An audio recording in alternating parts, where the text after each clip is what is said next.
Hi, I'm Scott Ellsworth. I'm a writer. I'm the author of The Secret Game, also a book about the 1921 Tulsa race riot called Death in a Promised Land. I'm from Oklahoma, but I currently live in Ann Arbor, Michigan, and I'm writing a new book about mountaineering in the Himalayas in the 1930s. Good morning. We're here with historian Scott Ellsworth in Vanderbilt Special Collections Library today, and we're going to talk about book love. Laura Miller, who is a writer, once said that the first book we fall in love with shapes us as much as the first person we fall in love with. And that emotional attachment affects many choices that we make. So we've asked Scott to join us today to talk about books in his life. And to start it off, I was wondering if you could tell us what was the first book you fell in love with? You know, that's a great question. I am, for better or worse, I'm somebody who has a really good memory. And so I can actually remember the first book that I read, which was The Cat in the Hat, which I felt was really weird. And did at the time, and I was proud to have read it, and I read The Cat in the Hat, came back, and I thought these kids were awfully bad, and why would you let this strange creature in your house? So, and there were sort of other earlier ones, Dr. Seuss, One Fish, Two Fish, Red Fish, Blue Fish, A Fly Went By, that sort of got me going. But I think the first time I took ownership of books was with the Arrow Book Club, which was it preceded Scholastic Book Services. They had an ad in the back of the Weekly Reader, so I'm in the second grade at Robert E. Lee Elementary School in Tulsa, and I got to order two books. I ordered Homer Price and The Story of the Secret Service, and that was just a really thrilling event for me, and one that sort of got me on to reading on my own. These were things that I could choose early on. Interestingly, and I kind of read above my age, by the time I was in the third grade, in the school library, we'd have a library period, and a wonderful old ancient librarian named Mrs. Markland, and she would tell stories of the dust storms in the 1930s. Now they had to wrap all the books and protect them. But the ones that caught my eye were these old English classics, Kidnapped and Treasure Island, and these old beat-up hardbounds. And I started reading them, and she challenged me one day and said, this is too hard of a book for your age, and you can't do it, or something like that. And I said, but I can. And so she had me read like 3 paragraphs to her, and I could do it. And sort of she left me, gone after that. I think and I'll get back to your question. I think though, but what early on in grade school, what the set of books that really had a deep impact on me, a lifelong impact, was something called the Landmark books. The Landmark books were a young people's history and geography series done by Random House, edited by Bennett Cerf went ahead and put them together. They had over 200 titles, and they had absolutely tremendous writers. Pearl Buck, Robert Penn Warren, Shirley Jackson wrote a Landmark book about the witches of Salem, Quentin Reynolds, C.S. Forrester, and we had a lot around our house. Up the Trail from Texas, The Monitor and the Merrimacs, books on the swamp fox of the Revolution, about Sir Francis Marion and things like that. And I just ate those books up. I mean, they were just tremendous books. They gave me a sense. There was a World Series that mainly was American history, kind of Cold War stuff, but things about the pioneers, everything. But they had a World Series that went back to the Middle Ages and all that, ancient times. I wasn't that interested in them. But interestingly, I just reread one of the Landmark books like last month called Exploring the Himalayas, because I'm writing this new book on the Himalayas. And it was written by Supreme Court Justice William O. Douglas. And it's just a tremendous book. So these were a high watermark of sort of American young people's literature, and they really helped to form my beginning of a worldview, certainly as a grade schooler. Great, thank you. Well, it sounds like there were lots of things that made those books special to you. Absolutely. The illustrations, the writing was superb, and the sense that there was a set of history that one could learn, that it was a canon that was being presented to me. And of course it's an imperfect canon, they always are, but went on. And then, we had books in the house, not a ton. My parents were both college educated, and they weren't super readers. We had a set of the Harvard classics that my dad had bought during the Depression that were very ominous looking. We had a pictured encyclopedia, Compton's pictured encyclopedia. Certainly spent a lot of time with that. But as you sort of get into late grade school and you're interested in more things, the Beatles hit, all of that stuff. But I discovered a couple of short story anthologies that Alfred Hitchcock put out called The Haunted Houseful, and I can't remember the other one. But these were terrific. I mean, these were just really creepy stories with wonderful, who was the Chris Van Allsburg type illustrations and stuff like that. And they really, started to show me another, part of the world as well. Great. Before college, when you were a reader, was there a book that captured your attention in high school? Well, of course, like I warned you, there's going to be a couple that happen, but I need to set a little bit of the stage. So I'm in junior high school. I'm in junior high school from 1967 to 1969, and a couple things happened that are real important. One is in 1967, a local Tulsa girl, writer who had begun a book when she was in high school, and then became a student at the University of Tulsa, named S.E. Hinton, published The Outsiders. And this was just Tulsa is a very conservative town, and this idea of youth groups fighting. But we all used terms like the greasers and the socias. I mean, that was just stuff that we did. So she captured this moment. So that was really eye-opening for me, that she just lived a mile away or something like that. I didn't know her, but I knew where she was from. I knew what high school she went to and all of that. And that was mind-boggling for me. It also sort of made another connection, which is we actually had a writer in my family. To make a long story short, my mom's the daughter of Norwegian immigrants. My dad's, English stock. But on one part of his, maternal line, there was a family called the Upfields in southern England, and of course, whoever's going to inherit the land or whatnot, if you have more than one son, somebody takes off. So I'm descended from one who was kicked out around the time of the Civil War and went to New York and walked to Ohio and all that kind of stuff. But there was another generation, couple generations later, there was a second son named Arthur. And his older brother was going to get the family shop, so what do you do with Arthur? So they end up packing him off to go be a bank clerk in Australia.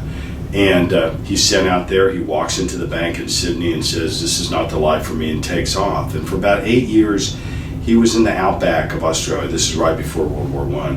And he was a lineman and a cattle herder and, all of this stuff, sort of living between the world of some of the Australian Aborigines and also the white world. And after about 8 years, he comes out of this and he decides to become a writer. And so his name was Arthur Upfield. He was sort of the Agatha Christie of Australia, very popular from the 30s until I would say the 50s. And his detective was named Napoleon Bonaparte, nicknamed Boney, who was half Aborigine and half white. And his mysteries kind of go between these two worlds. And they were well regarded before World War II. So the S.E. Hinton thing, and then remembering that we sort of had a writer in the family, that sort of clicked with me. I tried to do a little writing, not much, but the book that really I think there was one in junior high and one in high school. The one in junior high that really is, to me, kind of the pivotal moment was a massive 2-volume set called The American Heritage Picture History of World War II.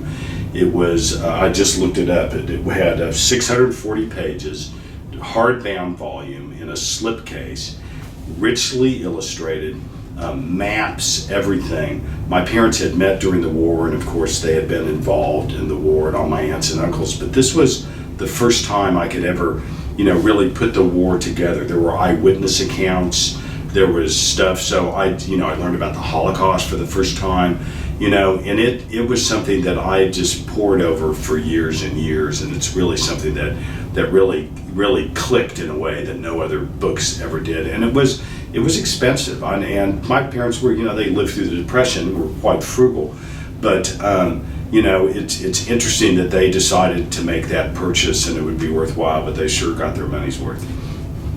You've spoken a little bit about the last book that was important to you, being a history, and you're a historian. Right. But are there other books that set you on your professional path? Well, sure. I mean, I think that when you read certain things at certain eras in a certain time of life, they can imprint on you forever. So at the University of Michigan, I teach a class called the Southern Novel in Black and White, and I teach sort of 20th century Southern literature, and I tell the history of the South from the 20s to the 70s, roughly. And while we don't read it, one book I do lecture on is Gone with the Wind, and of course that's kind of verboten today. But and it's an odd book. I mean, there's really no memorable lines. The writing isn't particularly gorgeous, but she could tell. Margaret Mitchell could tell a story like nobody's business. And I've lectured about the book at University of Michigan, alumni gatherings, and I will run into so many women who read the book when they were 12 or 14 or whatever it was. They read it in a weekend, they couldn't put it down, and it was one of those things that just grabbed them at the moment, something they would remember forever. And I think in a way for me, Ray Bradbury, the science fiction author, was when I discovered him in probably late junior high school. He had such an odd take on the world, and this kind of dark, morbid, but it's kind of normal and it's abnormal. I think that really blew my mind in terms of the possibility of writing, and that people could really stretch boundaries and create different things. So that had a deep impact on me. But there was, I think the book that really, and probably more than any other, sort of set me on the course was finally in probably after the summer of 10th grade, I got around to reading Mark Twain's The Adventures of Huckleberry Finn. And I read it one summer, and then I read it every summer in high school after that, and reread it. And I was so captivated by the story, captivated by the language, captivated by everything that went on, except for the weird sort of Shakespearean actors that I could never quite figure out at that age. But the writing, it truly showed me the power of writing in ways I never saw before. I'll never forget, I'm reading this late at night, you're staying up late, it's midnight, it's hot, it's Oklahoma, I'm in my room, and I'm reading about Huck and Jim out on the island, and they're starting to cook, bacon and all this stuff. And I got so hungry that I went down at midnight, started making this big feast. My mom or dad came down, what the heck are you doing? But I was so moved by the writing, it really showed me the power of the writing. So that's a book that touched a lot of moral tones, touched a lot of obviously racial issues and political issues, but also showed me, as he hinted in these other books too, just the power of regular people and the power of telling their stories. In your work, do you have a book that influences you? Oh God, I have tons of books that influence me. Boy, let me just try to think about that. There's certain books that stay with you. So I write popular nonfiction. My last book, The Secret Game, won a PEN Award. The Chicago Tribune named it one of the top 10 books of 2015. So I worked for a number of years at the Smithsonian, and what the Smithsonian taught me is that the American public is really interested in American history. They're just not interested in the books that college professors write.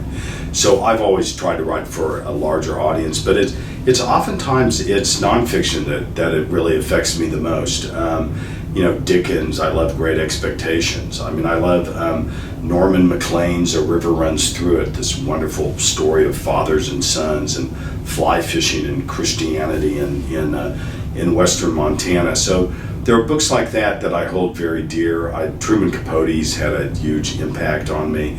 But certainly, popular nonfiction writers, David McCullough, Eric Larson, all of those, I certainly pay attention to what they do. Is there a book that you like to share with friends and family or coworkers? Boy, that's a great. Sure, there's a ton of them. I have to think about ones that I do. That is a great question. I tell you, a lost book, a lost author that I think does not get enough credit, or a book that I love is Lost Horizon by Hilton. What's his first name? I can't even remember his first name right now. But his works, he wrote Goodbye, Mr. Chips as well too. Those are really terrific, books. They know how to engage the reader from the beginning. The language is gorgeous, and they know how to tell a story. So I think books with storytelling are ones that really resonate with me. Great. Can you tell me about a gift book that you remember as being a wonderful event or a momentous one? Wow, that's a great question. There've been lots, over the years. Somebody just happened to find something that went to me. Here's a very odd one, and it just popped into my mind when I was began graduate school at Duke. My brother, who's a scientist, was in graduate school at MIT, and I went and spent Christmas with him and his wife. And he went and bought some books from MIT Press of just the wildest stuff. I mean, it was like kind of avant-garde Polish plays and, things about sport and society. And I don't know why he picked them. He must have gotten a deal or something. But they kind of just blew my mind with the range of things. So at a certain point, I just saw that, everything is out there. You can write about anything. And I think finding for me in graduate school, not so much a gift, but when I, as a Southwestern Oklahoma, learning about some of the other great Southwestern writers, who'd come before me, and also those who were, still producing, Larry McMurtry and people like that. That was very important to me. Realize that from my native land, people could do, great work, and made me want to aspire to as well. Great, thank you so much. All right. Thank you.